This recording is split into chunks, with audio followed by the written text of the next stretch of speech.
Hello, Internet. Welcome to our live stream and thanks for tuning in.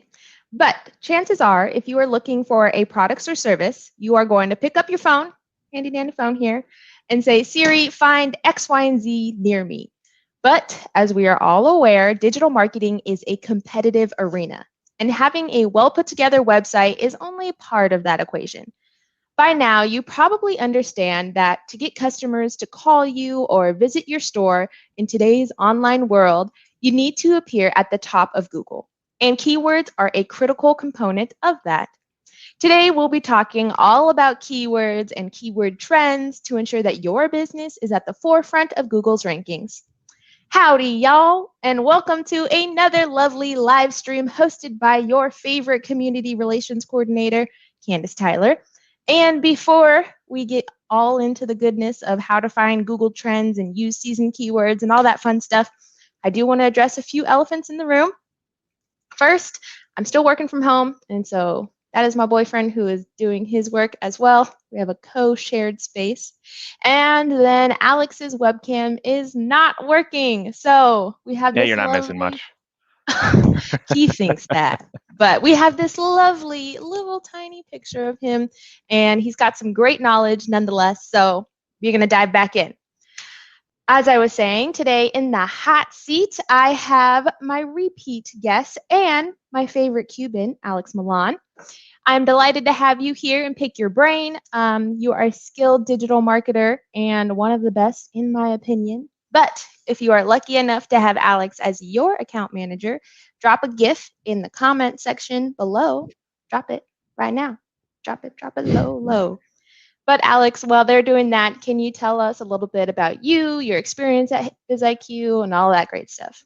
Sure, and thank you for having me. So as you said, I'm an account manager. So my job is to manage people's accounts and make sure that everything is running smoothly. So my day-to-day consists essentially of looking at a bunch of graphs and charts and seeing where your performance is on your website, and then look for areas of opportunity where we can increase that. And that's pretty much what I do all day long. And I don't mean to brag, but we do have some of the best, most talented, most skilled account managers in the industry. So, needless to say, my lovely viewers, we are in well-capable hands this afternoon. As I stated before, we are talking about Google Trends and how to find season keywords. Google Trends is a tool that can be used to compare relative search volume of various terms that are searched regularly. But Alex, can you tell us about your experience with Google Trends, or do you use another tool that kind of does the same thing? What you got Sure. for us? So I do use Google Trends, and it's important to use that with a couple other tools. It on its own is powerful, but it only gives you part of the story. So the drawback to Google Trends is Google won't tell you the search volume for keywords. It only shows you comparatively between two different keywords and seasonality of the keywords. So you can actually throw a keyword into there by itself, and you can see where it performed well throughout the year. You might see that it's pretty much always at its peak throughout the year if it's a really busy keyword, or you might see that it peaks around the holiday season and then dies off during the non-holiday seasons. So that's a good way to gauge if you're coming up with a blog post or something. If you're coming up with something and the keyword is coming out during the downtime of that keyword, maybe save that one for when it's busier to try to get a little more traffic. Or if you're stuck between two keywords, you're not sure what blog topics you want to go with, you can put both of them into the search results there and into trends, and it'll tell you which one's more popular, which one's more likely to be searched for. And how does this research from Google Trends help our small business owners? So it helps you maximize your time and your value. So as you build out a website, you pick your main keywords and you build pages surrounding those keywords. So it's very important that those are the best performing keywords that they can be. If you don't have any insight onto the popularity of keywords and you're just kind of going off of your own gut feeling, it's kind of like throwing a dart in the dark. You might end up spending a lot of time and a lot of value wasted on a keyword that you might rank number one for, but nobody searches for it. So you want to make sure you find a good balance there between popularity of keywords and competitiveness and the actual conversion rates of those keywords and all that stuff. Right. And before we dive in too deep here, I do want to provide just a little bit of insight in case any of our viewers are new to the digital marketing space. But what are keywords? So keywords are the things you type into Google. So when you're looking for something, anything you type into Google becomes a keyword at that point. So whether it's a short keyword or a long keyword, they're all keywords. Mm. And you kind of touched on it. Are there different types of keywords? Yes, so there's a few different types of keywords. The main ones are going to be short tail keywords and long tail keywords. And then there's even more advanced than that. There are these things called semantic keywords. But essentially, a short tail keyword is a very broad keyword. So that's like if you type in pizza. And then a long tail keyword shows a little bit more clear intent, and it's a longer keyword. And that might be best pizza restaurant near me. That's a little bit longer, and it shows a little more intent that they're looking for the best pizza place near them versus just pizza. And that gets you into semantic keywords, which are predictions by Google. If you type in pizza, and that's all you typed in, Google has to guess what you mean. Do you want a pizza recipe? Do you want a pizza restaurant? Do you want to look at pictures of pizza because you're hungry? It could be any of those things. So Google will Right. infer based on your prior search history, based on things like your GPS location. If you're searching from your phone, you're out and about away from your house, and you type in pizza, it might assume you mean a pizza restaurant, things like that. And that's where you can come up with semantic keywords on your website that will cover those. Yes, exactly. And would keywords also vary depending on what type of business you run? For instance, if you have two different clients and one is an e-commerce campaign and another one is some local SEO campaign, uh, would those keywords differ? What do you think about that?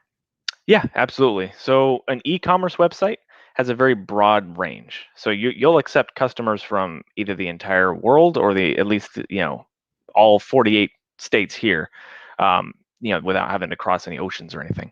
But you might look at that as more of a broad keyword because you might sell T-shirts, and even though you're based in Phoenix, Arizona, you don't want to do local keywords. So you wouldn't do T-shirts in Phoenix, Arizona, because you will accept orders from people in New York. But if they type in T-shirts, Google sees you as a local place if you're using local keywords. Whereas the opposite happens if you're a local business, you would want to use those local keywords so you're not getting people searching in New York that are never going to drive to your business. Right. So now that business owners have identified a keyword that works for them, how would you suggest they produce content around it? Should they be making vines? Are they writing blogs? What do you think?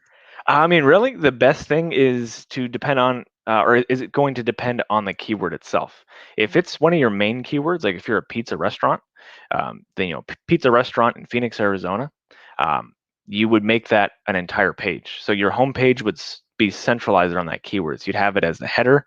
You would put it in the header code as well. You'd put it as a tag in the back end, and you'd also make sure that your text on that page references that keyword pretty specifically throughout the text without going overboard and doing what's called keyword stuffing, but that's a whole different story.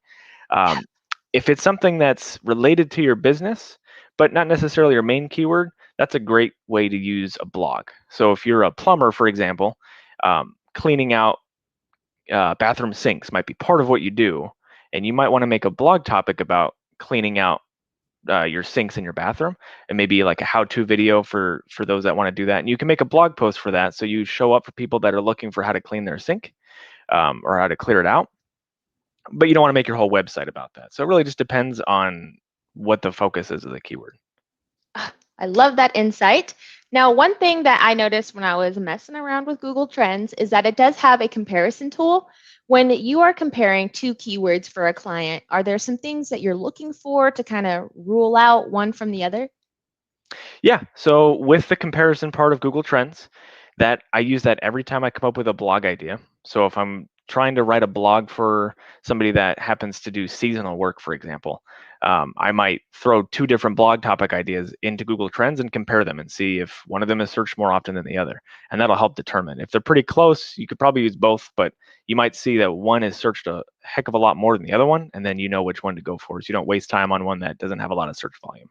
Yes, I love it. Next, let's talk about seasonal keywords. So, as the seasons change, our consumers' needs change right along with them.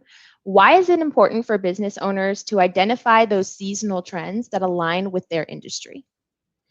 It's important because there's going to be less competition and more opportunity for a longer keyword or a more specific keyword. So as we get Mhm. closer to Thanksgiving, if you run a restaurant, you might run a blog article on something to do with best trends for Thanksgiving feasts and things like that. And that's a seasonal keyword. Nobody's searching for that in June, but they will search for that as they get closer to the holidays. And your competition likely isn't capitalizing on those specific seasonal keywords. So Mm. you'll have a better opportunity to be at the very top of the page for those and be very relevant to what that person is searching.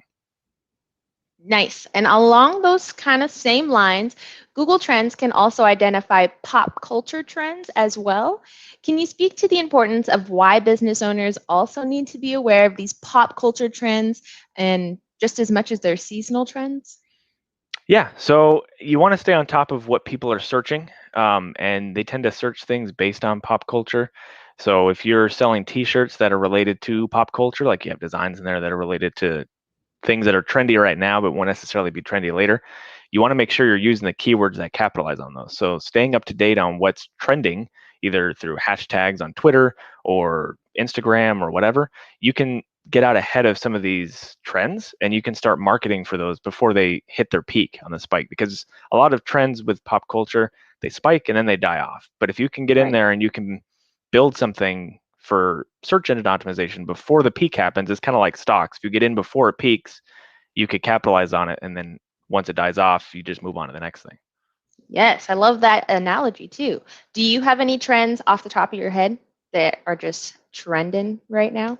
Uh, I don't know. I don't spend enough time on Instagram to be in the know of too much pop culture stuff, but I have a feeling anything related to Baby Yoda is probably trending. Right, you just can't go wrong with Baby Yoda. I mean, his cute little face, Grogu. Did you Yep. watch the series, by the way? Like, let's just I have watched the start first there. season. I'm a little far behind. Okay, we'll give you that. It's okay. We'll still let you work here. It's fine. All right, thank God. But with Google Trends, you can also find related searches. Why are related searches important to our business owners? So related searches are great to see the customer journey. So I also use not just Google Trends for that, but that's where Keyword Planner comes in. If you Mhm. sign up for a Google Ads account, you don't have to spend anything on the account. Just create the account and don't set a budget. You don't even have to put your credit card in there. You get access to the Keyword Planner. And that's actually a better place to see related search terms.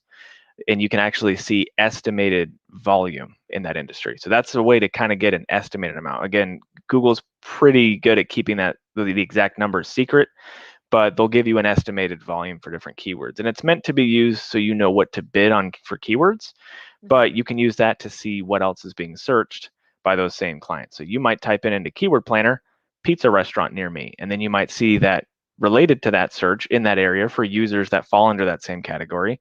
They also search for things like best pizza restaurant near me or pizza restaurant with thick crust or something. Ooh. And you can start to see a trend of what people in that area are searching for, and it'll give you ideas for things you didn't even think about. So you can make sure that you include those in the text on your web page so that you're relevant to those secondary keywords as well.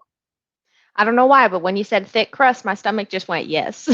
Yeah, I keep using a lot of food analogies. I think I'm hungry, but Right, we're just getting so close to lunchtime. yeah. But you kind of you talked about some workarounds and some other tools out there. Do you have any other tools that you want our viewers to be aware of?